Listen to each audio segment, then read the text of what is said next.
Pero que la identidad es de cada uno, fíjate.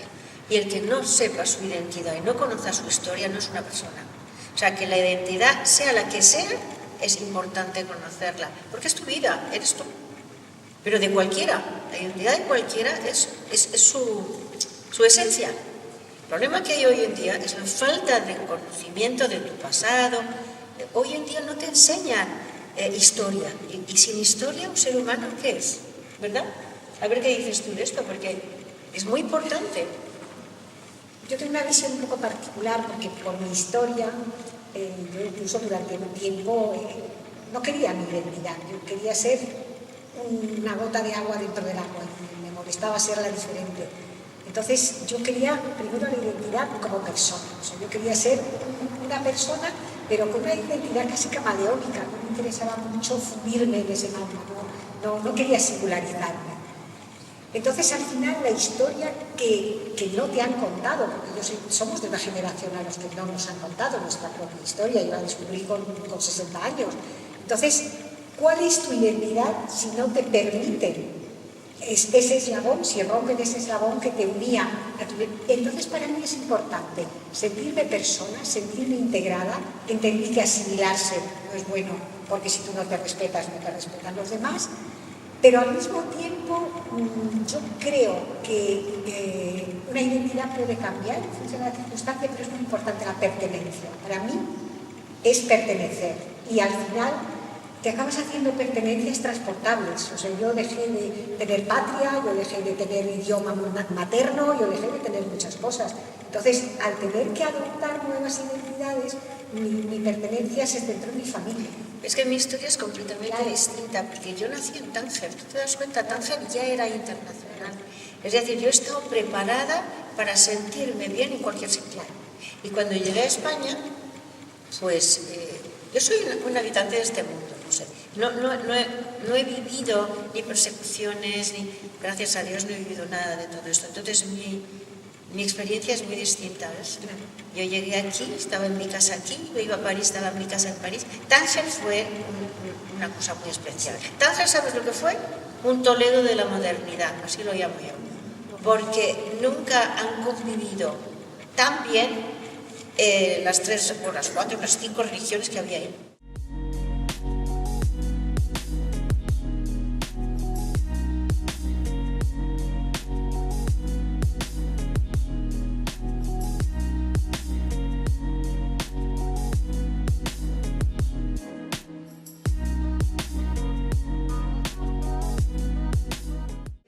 En Marruecos, los judíos que vivían en Casablanca no tienen nada que ver con los que vivían en Tánger, o los de Essaouira. Es decir, Tánger fue una suerte, en realidad, porque ya oías hablar todos los idiomas desde que nacías, ya en tu clase había 5 o 6 nacionalidades y religiones diferentes. O sea, yo tenía esa suerte enorme de que me ha permitido, como judía, y eso es raro, ¿no?, sentirme bien en cualquier sitio, porque Tánger ya me había preparado eso. Entonces nunca me he sentido diferente, porque ahí todos éramos diferentes. Mis padres vinieron aquí en el 61 y yo llegué con ellos, fui al liceo francés y luego hice escuela de artes decorativas y bueno, en realidad no me fui porque no me dejaron irme, que si no... No, pero Madrid me recibió fenomenal y yo he tenido una vida... llego aquí y lo primero que me preguntan las chicas es: ¿tienes novio? O sea, aquí había todavía unas costumbres bastante que en Tánger ya habían evolucionado, digamos, ¿no? Y yo tuve amigos aquí cuando llegué, casi todos, como decirte, de izquierdas, lógicamente. A esa edad, si no eres un poco de izquierdas, es que no eres nadie. Y luego, pues, me he hecho muy buenos amigos en España, muy buenos, buenísimos. Y luego en la escuela de artes decorativas también. Y luego me casé. Y tengo 3 hijos, ellas son mayores. Y me puse a trabajar, pintar, a esculpir, que es lo que a mí me gustaba. Ya habéis visto mis cosas. Yo nací en Alejandría y entonces la comunidad judía en Alejandría tenía mucho peso específico, entonces tampoco te sentíais aislado, pero realmente era una convivencia paralela, o sea, nosotros no interactuábamos demasiado con los árabes y vivíamos un poquito como teníamos nuestro hospital, nuestros colegios, entonces no era en absoluto. Yo recuerdo haber dado una charla con 12 Valles, se hablaba de Tánger con un entusiasmo, una añoranza, y en cambio de Alejandría pues no encontré mucho bueno que decir, ¿no? Aunque me fui bastante joven, me fui en la guerra del 56, me fui porque nos echaron. Y nosotros teníamos un privilegio que no tenía, por ejemplo, la familia de mi familia materna. Nosotros teníamos un pasaporte español, no nos encontramos siendo apátridas, a pesar de haber nacido en Egipto, los judíos nos convertimos en atestados. Y entonces cuando nos echaron fue tan traumática la experiencia de la aduana de Alejandría, que nos desnudaron, nos vejaron, nos humillaron, a mi padre no le dejaron salir, lo retuvieron allí, y nos encontramos yendo hacia Italia, mi madre con mi abuela, que solo hablaba ladino, y mis 3 hermanos pequeños en ese barco, que sin dinero, con las maletas esquimadas, una maleta de ropa usada por persona, en fin, que no lo recuerdo en absoluto. Entonces yo no quise volver nunca, no guardo ningún buen recuerdo. Decidí olvidar el árabe, que lo hablaba porque era mi lengua materna igual que el francés. Aprendí el italiano en muy poco tiempo, los 3 meses que nos dejaron estar en Italia. Oías a tu alrededor que en Europa no nos quería nadie, o sea, había el número clauso de judíos, y entonces es verdad que la agencia judía nos ayudó. A mi padre le ofreció irse a Israel, mi padre ya no quería más guerras, pero claro, la guerra la vivimos en Egipto debajo de nuestra casa, ¿no? De hecho, cuando bajábamos a los refugios, a los judíos no nos dejaban entrar, porque son vuestros hermanos que bombardean, no podéis entrar. Bueno, que fue como una época muy dura, que de hecho mi hermano, que solo le lleva un año, se ha olvidado completamente, él lo borró de su acervo cultural, yo no. Luego, en cambio, en Venezuela me pasó lo que ella dice, ya me sentí, porque todos eran muy diferentes, había mucha gente nueva, mucho migrante, pero no te sentías diferente, yo era súper feliz, hasta que mi padre decidió que tenía que volver a España que no conocía, pero bueno, como Venezuela se había convertido un poco en un arsenal, la universidad y todo eso, efectivamente éramos también del grupo de izquierdas, porque que no es de izquierdas de joven, pues algo le pasa. Algo le pasa, pero si no sigue siendo con 50 años también algo le pasa. Muchas veces, pues, una broma. Indudablemente, cuando llegamos a España, a mí sí me chocó frente a la libertad de Venezuela, un poco que tuve la mala suerte de que en la aduana me cogieron unos libros del Manifiesto Comunista, pero que eran libros de texto de mi año universitario en Francia. Entonces yo me sentí como encerrada, enclaustrada. Yo siempre venía de sitios con mar, Madrid no tenía mar, pero bueno, lo que ella decía del destino, aunque yo no soy tan determinista, yo creo mucho en la suerte, en esa baraca. Y cuando llegamos a Venezuela, y cuando llegamos de Venezuela a España, yo venía de la carrera de letras, que me gustaba mucho, y mi padre me aconsejó estudiar químicas, o sea que no era absolutamente mi vocación, pero en cambio conocí a mi marido, me casé con un español, tengo 3 hijas, fue un drama en mi casa porque mi marido no era judío, entonces es un poco muestra esa necesidad que yo tenía de expandirme, ¿no? de convertirme en una persona igual a los demás. Entonces, durante muchos años. Y luego, insisto, el destino fue que llevé a mis hijas al colegio judío, que me nombraron directora del colegio judío, que estuve ahí 26 años, y eso me hizo recuperar muchísimo de esa identidad, empezar a sentir, a pensar, a entender que me podían querer por mi especificidad, no solamente por ser igual a todo el mundo. Eso me ayudó mucho. Y bueno, pues hoy en día yo sí considero que España es mi patria, aunque tarde mucho en sentirme otra vez como patria. Para mí no era patria una intelequia, no lo necesitaba. Hoy estoy contenta, mis padres están enterrados aquí, mis hijas y mis nietos han nacido aquí, y sí que me siento española. De hecho, fui capaz de coger el acento español que yo no tenía cuando llegué aquí, porque tenía un acento muy venezolano. Pero trabas como judía yo no he sentido, no digo que no las haya, a mí no me ha pasado nunca, tampoco como mujer. Yo hice una carrera de ciencias en el año 65, éramos más chicas que chicos, con el mismo estatus, con la misma consideración y con las mismas oportunidades después de trabajar. Yo nunca me he sentido marginada en mi vida, ni por ser judía ni por ser mujer, pero sí conozco casos pues, que les ha pasado, si no digo que no exista. pero por eso me gustaría enfrentarlo desde la conciliación, desde la búsqueda de similitudes y no desde la búsqueda de diferencias, aunque las diferencias existen y hay que señalarlas y hay que respetarlas, ¿no? O sea, la dignidad de la diferencia de la cual hablaba Jonathan Sachs, que descanse en paz. Yo he sido durante mucho tiempo docente, no era solo directora, me gustaba enseñar, y creo que la educación es la base de la convivencia, de la conciliación, porque para poder vivir tenemos que convivir. Si eso no se lo transmitimos a nuestros niños, pues lo tenemos muy complicado el día de mañana. O sea, me molesta esta sociedad tan dicotomizada que hay ahora. O sea, yo creo que es mucho más fácil tirar el carro en la misma dirección y que se puede hacer. Una vez conquistadas esas libertades que nos faltaban. Pero como me cuesta mucho escribir y tampoco tengo mucha imaginación, yo cuando descubrí la historia de mi familia tuve la necesidad de hacer esa primera catarsis, que son el primer libro, Las turquesas mágicas, donde narro esa historia que descubrí, que me había privado de identidad en el fondo. Yo no tenía ninguna empatía. Yo discutía con mi padre cuando él no quería hablar de los alemanes y yo le decía, pero eres injusto. No le dejé a él hacer su catarsis, la hice un poco por él, ¿no?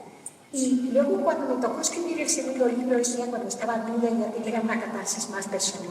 El primer libro es totalmente biográfico, investigué, me fui a Tashem, o sea, es un libro donde hay licencias literarias porque tuve que rellenar los huecos que no conocía.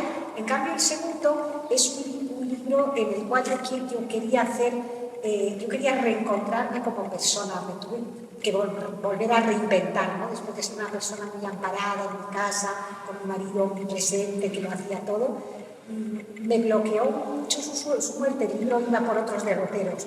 Y entonces, al final, le escribí una carta de despedida, porque siempre te arrepientes de lo que no has hecho, ¿no?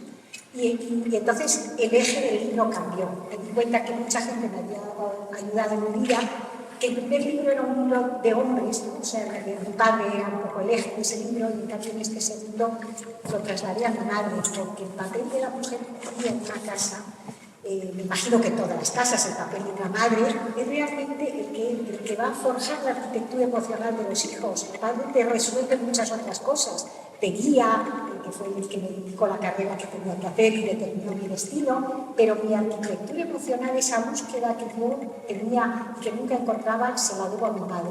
Y claro, todas las mujeres que acompañaron mi vida, porque lo hablábamos antes con Martina, las mujeres tejemos redes, es la verdadera web. Son redes que no son sociales, son redes personales, son redes que te sujetan, emocionales. Si te sujetan, si te caes, te permiten conocer. Nos ayudamos mucho. Hablamos de cosas personales, los hombres hablan de cosas, nosotros hablamos de emociones, sí. No tenemos pudor en ese sentido, hablamos todas a la vez, nos entendemos, pero a mí me parece súper importante, de hecho, ¿no? Está comprobado que las mujeres que tienen amigas y que se relacionan con ellas tienen muchos más años.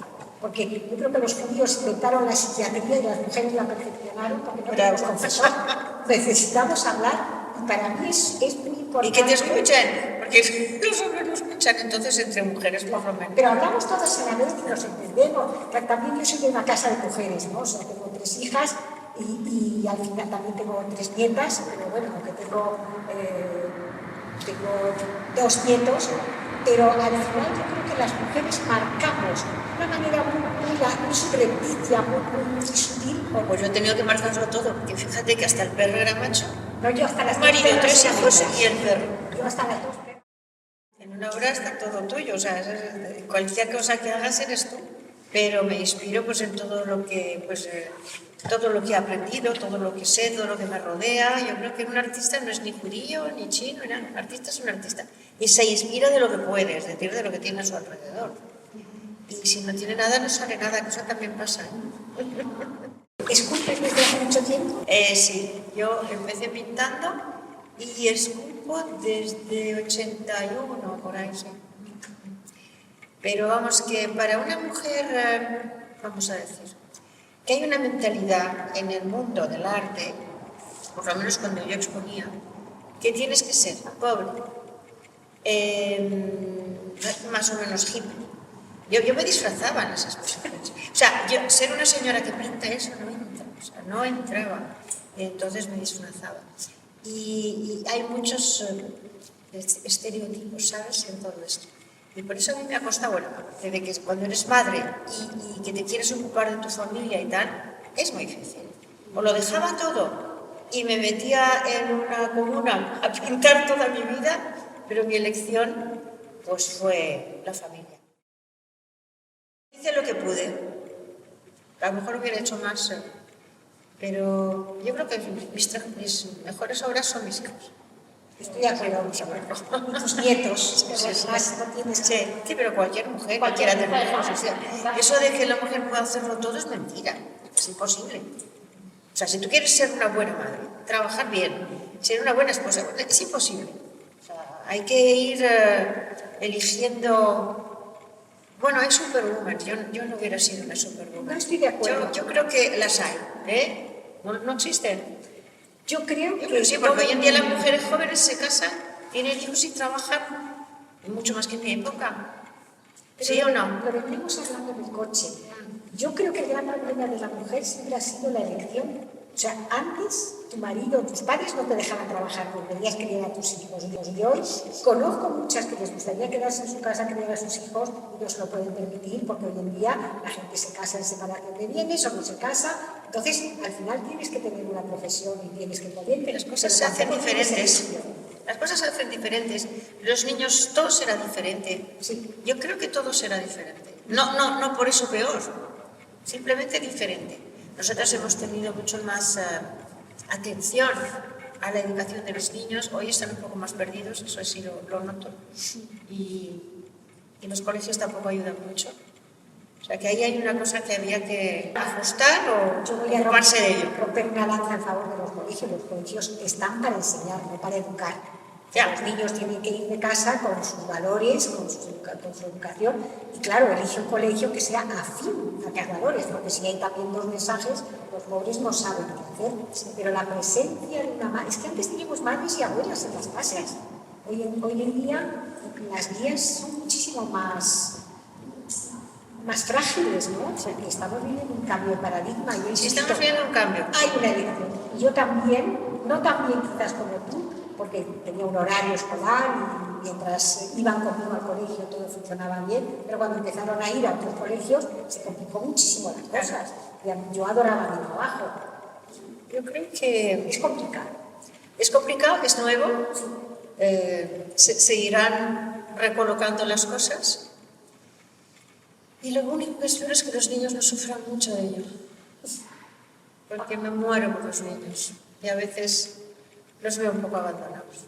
No sé, será porque soy vieja. No. Que claro, como yo quería preguntarle a Martina respecto a esa vena artística que tienen, que yo creo que todos tenemos dentro un pequeño foco, lo que pasa es que no tenemos ni tiempo de desarrollarlo. Más o menos cuántas obras has hecho y por qué elegiste el tema que es muy recurrente en tu obra de las letras. No, pero yo empecé esculpiendo otras cosas. Lo que pasa es que cuando me puse a estudiar con Benito Garzón, me apasionó. Y claro, ya todo iba por ese sendero. Y las letras empezaron a bailar en mi cabeza. Y entonces las hice en bronce y bien para que estuvieran. Y además en museos de Fernández. Pero cuando les das esa leyenda, ¿qué significa para ti? Eso es lo que ¿Cuándo qué? Cuando les pones caída o el título que les pones. Porque yo me inspiré de los preliminares de la Cábala. Cuando Dios dice, cuando la letra le pide a Dios que empiece la Torah por ella. Entonces se presenta cada letra y es la respuesta que Dios le da a cada letra de que no puede ser la primera letra. Entonces, porque la primera es Bereshit, tiene bueno, ya es entrar en temas, pero vamos, yo me inspiré de eso. Me pasó un problema, es que yo sé muy poquito. Yo me inspiré de lo poquito que sabía y de vez en cuando venía un rabino a la exposición, empezaba haciéndome preguntas y claro, ya era mucho más difícil. Yo le dije, mire, vamos a dejarlo, si usted es el rabino y yo el artista. Y allí se paraba la cosa. No, me inspiro, como todos los artistas, me inspiro de lo que puedo agarrar. Nada más. Yo partiría de esa premisa. Lo que es evidente es que hay en este momento un mundo a más velocidades. Indudablemente hay países en los cuales los derechos humanos, la educación igualitaria, etcétera, ya está tan asentada que me parece un poco hasta absurdo plantearse reivindicaciones, porque lo que estamos haciendo en este momento es invertir los polos del problema. Igualdad es equilibrio, es balanza, no es vamos a darle la vuelta a la tortilla y ahora vamos a reivindicar cosas que van a cambiar los roles. O sea, yo creo que la mujer biológicamente es una mujer y tiene sus ventajas y sus desventajas, y el hombre le pasa exactamente lo mismo. En cuanto a derechos, en cuanto a educación, no se puede discutir, y de hecho en el mundo occidental no se discute. Lo que pasa es que queda todavía un gran sector de nuestro mundo en el cual eso no es real. Y cuando tú has dicho la educación es una de las herramientas, no, es la herramienta por excelencia. Si no hay educación y ejemplo, yo creo que es muy difícil que los jóvenes consigan un mundo justo. A mí me molesta profundamente cuando se dice que el feminismo tiene que ser tan agresivo. No, con la agresividad no se consigue nada, se consigue con la conciliación, se consigue con el aprovechar lo que hemos conseguido, no estar constantemente como enemías, como furias de estar reivindicando cosas con privilegios. O sea, está bien tener esas discriminaciones positivas hasta un cierto punto. O sea, las cuotas y todo eso han sido necesarias en algún momento. Pero insisto, educación, ejemplos a los niños, valores y lo más posible una presencia de la madre. O sea, pero hoy se está reclamando eso de las empresas no son hermanas la caridad, hay que reclamarlo al Estado. El Estado tiene que permitir a una mujer tener hijos para tener natalidad, ocuparse de ellos para que sean ciudadanos del PRO, darle una pensión a esa señora el día de mañana para que pueda hacer esa labor, que es prioritaria. Que no, el Estado no le interesa tener ciudadanos y tal, bueno, pues entonces entiendo perfectamente su política, pero a una empresa no le puedes pedir que cumpla eso. Y a un colegio, insisto, tampoco le puedes pedir. Colegios, a mí yo estoy por la educación mixta, por lo mismo, pero claro, como mi experiencia ha sido muy positiva, yo no me he sentido marginada. Es verdad que siempre he vivido en el mundo occidental desde que salí de Egipto. En Egipto no es. Ignoro porque nunca he vuelto como será, pero insisto, la educación es fundamental, pero también la labor de los padres o de los abuelos, o sea, de alguien que los quiera, que sea afín, porque si no hay amor, a los profesores no se les hace ningún test de idoneidad para que entren a dar clases. Un profesor puede destrozar la vida del niño. Entonces, los contenidos académicos están muy bien, pero hay que ver qué tipo de personas están dando clases. Lo mismo que los abogados, lo mismo que los médicos, lo mismo que los sacerdotes. O sea, hay profesiones que exigen una rectitud moral y unos antecedentes correctos. Y gente que sepa amar, que sepa transmitir con otro enfoque. Es que me suceda mucho lo de la educación, ¿no? O sea, lo siento. Yo creo que si partes de la historia, la tradición se pasaba a los chicos nada más, porque las niñas no iban a la sinagoga. Entonces, cuando tenías hijos sabías que a tal, no sé a qué edad, pero ya los padres los iban a llevar a escuchar a lo que era su tradición, pero las chicas no. Entonces le tocaba a la mujer ocuparse en casa de educar a las chicas para que no fueran solo cocineras. Eso. Yo creo que la gran diferencia con la historia es que los jóvenes de las comunidades judías, cuando llegaban al mundo del trabajo, ya sabían leer y escribir. Estoy hablando de siglos atrás. Y esa educación en casa, yo creo que es muy típica del judaísmo. ¿No? ¿Tú qué dices? La casualidad es que ninguna de las dos somos personas muy religiosas, ¿no? O sea, no lo somos. Tradicionalistas, digamos. Yo... que indudablemente el papel de la mujer en la Biblia, en la Torá, es un papel muy relevante. Parece que nos hemos olvidado de eso. La mujer tenía todos los derechos. Débora era juez y era profeta, o sea, es lo más que se puede ser dentro de la religión. Dicen que cuando Dios le trae la Torá, se la da a Moisés, le dice, ofrécesela a las mujeres e impónsela a los hombres, porque él sabía que esa intuición, que esa dinam iba a hacer mucho más, o sea, como yo hablaba antes de la educación con amor, ¿no? Y es lo que da la mujer en la tradición familia, porque no olvidemos que la tradición bíblica es patrilineal. lo de la matrilinealidad viene mucho más tarde. Sí, Entonces, pero de todas formas, y un poco como en España, la importancia de la mujer en casa para los niños es igual. O sea, yo conozco la vida, cuando llegué aquí, estuve en la vida española totalmente metida, es la misma. O sea, la madre española es una madre judía. totalmente. Está ahí con los niños y en la cocina, invitando, no hacen Shabbat, pero casi, o sea, es otro día. Quizás la diferencia con otras culturas es que la mujer judía nunca fue analfabeta, porque era la primera educanda, Sí.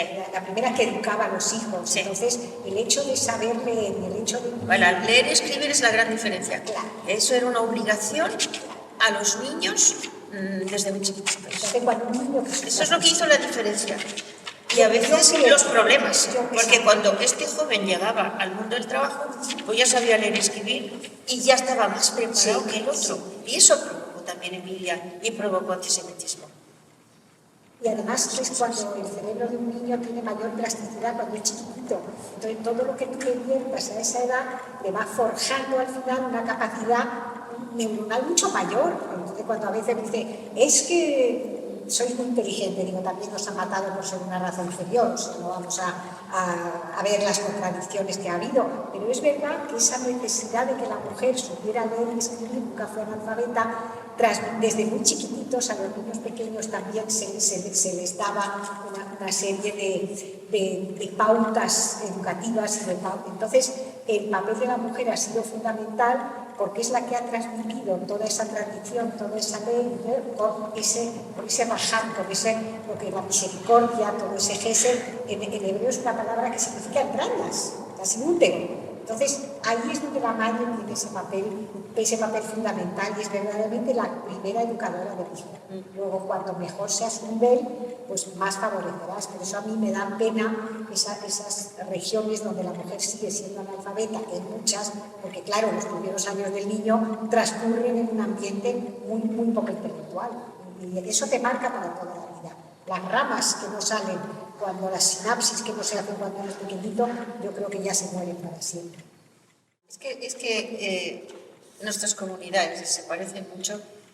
Hay una libertad enorme. Tú puedes ser judío, muy religioso, menos religioso, un poco más religioso. O sea, hasta ateo. Es decir, mi familia tradicionalista quiere decir que el viernes cenábamos, el sábado a veces se comía en casa. Mis padres no iban a la sinagoga, de vez en cuando era Kippur o Rosh Hashanah, una fiesta así, pero nada más. O sea, tenemos una vida totalmente... Ahora, yo conozco, y en mi familia hay gente muy religiosa también. Y entonces eso se pasa en la vida, estudiando, yendo a la sinagoga, pero hay una libertad total entre unos y otros. No estás mal visto porque no vayas a la sinagoga, ¿entiendes? Mi madre era un poco más religiosa cuando se casó, pero mi padre era muy liberal, de hecho mi padre era ateo, por eso digo que... Pero él era profundamente judío, él ayunaba el día de Kippur por solidaridad con su pueblo, pero él no creía en Dios, simplemente.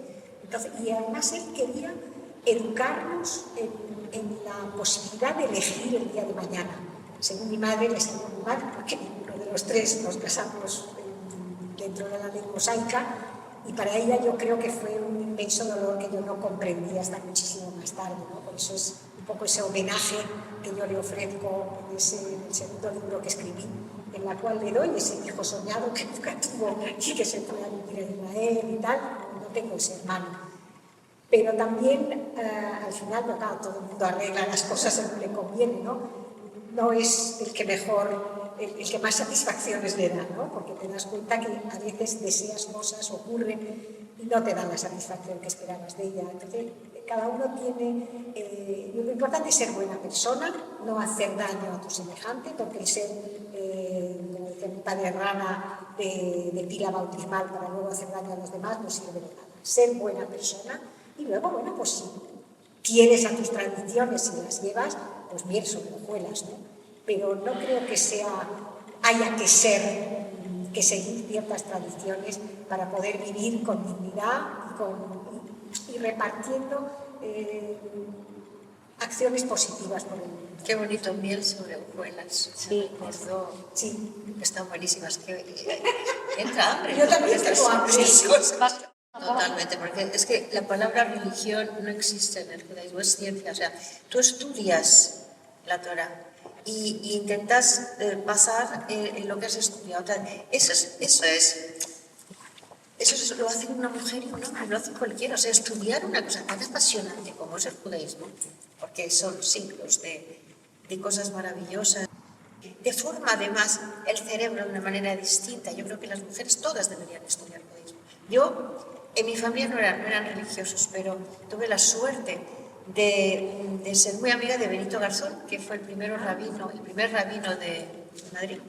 Y gracias a Benito yo aprendí algo, pero muy poquito, de lo que es la religión judía. En mi casa hubieron durante 20 años reuniones con Benito Garzón. Y eso a mí lo agradeceré toda mi vida, porque no sabía nada. Es que es una pasión lo del judaísmo. Es una pasión la historia judía. Primero la historia.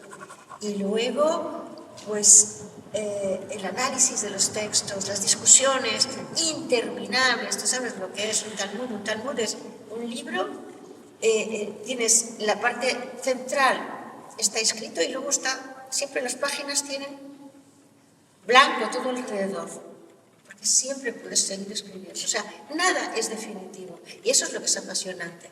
Te da una visión de libertad enorme en poder pensar, ¿sabes? Te fabrica el pensamiento también. Yo creo que eso todas las mujeres deberían estudiar. Yo es lo que me inspiró en mis esculturas, la letra hebrea. Luego ya mezclé lo que había estudiado con la escultura, pero para mí las letras es que bailaban. Y si pasáis, si lo veis luego, pues lo veréis. Yo no tuve la suerte de profundizar tanto en la religión judía, pero después cuando sí me acerqué, yo me acerqué más desde el punto de vista de la ciencia, ¿no? Porque en el colegio mis alumnos me llamaban para discutir con el profesor de hebreo, porque una vez se me ocurrió decir que las mujeres tenían una función y los hombres una misión, bueno, ya subí en medida. Entonces, eso me obligó también a mirar, porque es verdad que durante siglos ha habido como un condicionamiento tanto biológico, que el hecho de tener el cerebro un poco más pequeño, que luego no importa el tamaño, ¿no? Y a lo mejor un apéndice adicional, pues hacía que fueran más inteligentes. Claro, los hombres detectaban esa fuerza, no nos la iban a dar. Pero a mí lo que me fascinó como idea de la religión judía es que no es dogmática, es que te permite discutir hasta la saciedad. De hecho, yo pienso que Dios eligió al pueblo judío porque era un pueblo discutón, rebelde, que contrariaba sus órdenes, que le decía, pero ¿cómo te atreves a hacerme esto? ¿No? O sea, le debió de ser casi un desafío intelectual. Perdona si estoy siendo un poquito irreverente a lo mejor, pero ese pueblo que discute constantemente. Y luego, como a mí, yo estoy como muy centrada sobre la educación, yo creo que hoy en muchos países del mundo, por ejemplo en Corea, están adoptando la enseñanza talmúdica, que es una enseñanza de discusión. Tú no le das a un niño un teorema. Nunca hay un resultado. Tienen que estudiar Nunca hay en parejas. un resultado definitivo. Estudian en parejas y discuten. Y esa educación que siempre te presenta por lo menos dos soluciones, más todas las que luego surjan, me parece que es de un enriquecimiento tremendo. Yo, de hecho, cuando llegué aquí me sorprendió que era una educación de libro. Y yo me hice una carrera de ciencias estudiando de memoria las ecuaciones diferenciales, las matrices. Yo no entendía nada. Yo fui capaz de sacar una carrera de química siendo de ciencia, siendo de letras, cuando hubiese sido incapaz a lo mejor de sacar en una universidad donde te hicieran razonar, no sé ni cómo enseñé los 2 primeros años. Entonces es muy importante y la están adoptando, se llama además educación de tipo talmúdico, porque es una discusión por pareja donde están discutiendo todo el tiempo. Es muy importante, ¿no? El tener criterio, que es lo que yo reprocho, que yo soy un entusiasta de los jóvenes, porque creo que no siempre los jóvenes han arreglado el mundo, ¿no? No olvidemos que Aristóteles, 2500 años antes de Jesucristo, dijo los jóvenes de hoy son irreverentes y irrespetuosos, no tienen educación. Y mi abuela se lo decía a mi madre me lo decía a mí, yo se lo repito ahora a mis hijas, que son los suyos. Entonces, eso hay que contextualizar las cosas. Yo sí creo, tengo mucha confianza que el mundo siempre ha salido adelante y que saldrá una vez más adelante y va a ser gracias a los jóvenes, no solamente gracias a lo que hemos hecho nosotros.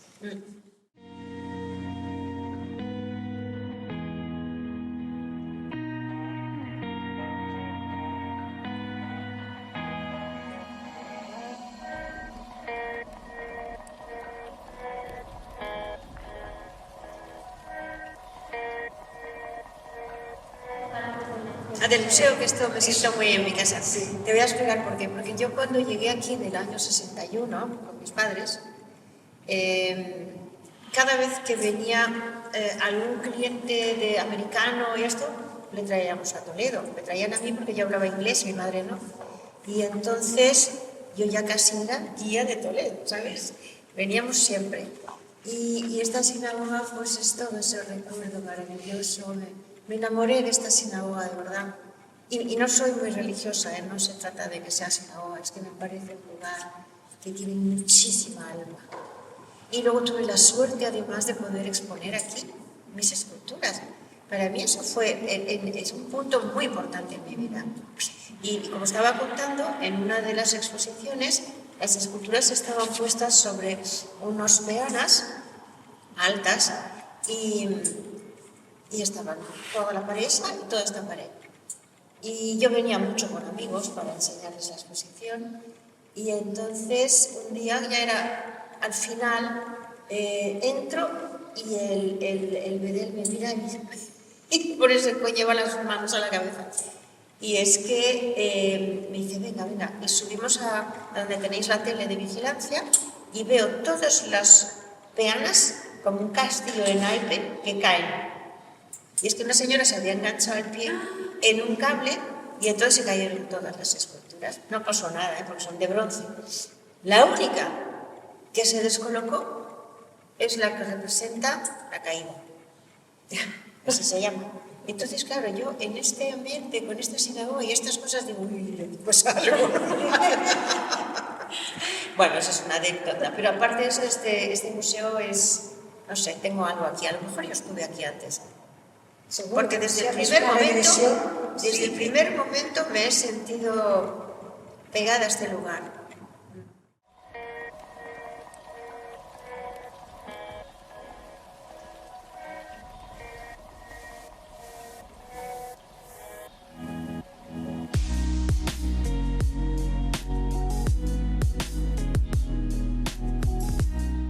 Es un lugar mágico.